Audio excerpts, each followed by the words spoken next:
আমরা আসলে দেশনেত্রী বেগম খালেদা জিয়ার নিঃশর্ত মুক্তি চাই, যিনি এদেশের স্বাধীনতা সার্বভৌমত্বের স্ত্রী, সাবেক 3 বারের প্রধানমন্ত্রী এবং বিরোধী দলের নেত্রী ছিলেন। ওনার আপনারা জানেন জীবন মৃত্যুর সন্ধিক্ষণে দীর্ঘদিন যাবৎ ওনাকে কারারুদ্ধ করে রাখা হয়েছে। আমরা আপামর জনগণ সাধারণ মানুষের পক্ষ থেকে দেশনেত্রী বেগম খালেদা জিয়ার অবিলম্বে নিঃশর্ত মুক্তি দাবি করছি।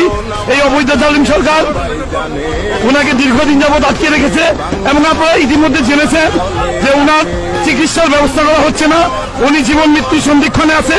আমরা অবিলম্বে আমরা দাবি করব আমাদের আজকে স্বাধীনতার 50 বছর পূর্তি উপলক্ষে আমাদের স্বাধীনতার সার্বভৌমত্ব এবং স্বাধীনতার যে স্বাদ আছে আমরা সেই স্বাদ থেকে আমরা বঞ্চিত নিজেকে মনে করছি।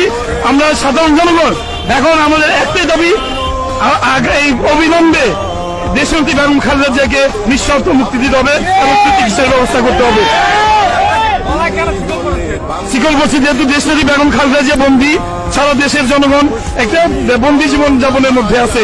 সারা দেশের জনগণ চাচ্ছে দেশনেত্রী বেগম খালেদা জিয়ার নিঃশর্ত মুক্তি। এই জন্য আমরা আজকে শিকল পরিধান করেছি, কারণ দেশনেত্রী বেগম খালেদা জিয়া বন্দী মানে দেশের আপামর জনগণ বন্দী। এই বন্দী দশা থেকে আমরা এই জালিম সরকারের হাত থেকে দেশনেত্রী বেগম খালেদা জিয়াকে এবং দেশকে বাঁচানোর জন্য আমাদের রাজপথের লড়াই সংগ্রাম আমরা শুরু করেছি ইতিমধ্যে। ইনশাল্লাহ আমরা সফল না হওয়া পর্যন্ত রাজপথ ছাড়বো না এবং আমাদের এই 50 বছর পূর্তি উপলক্ষে আমাদের দাবি ইনশাল্লাহ আমরা আমাদের দাবি আদায় করি দেশনেত্রী বেগম খালেদা জিয়াকে মুক্ত করে আমরা আমাদের কাঙ্ক্ষিত লক্ষ্যে পৌঁছতে সক্ষম হবো।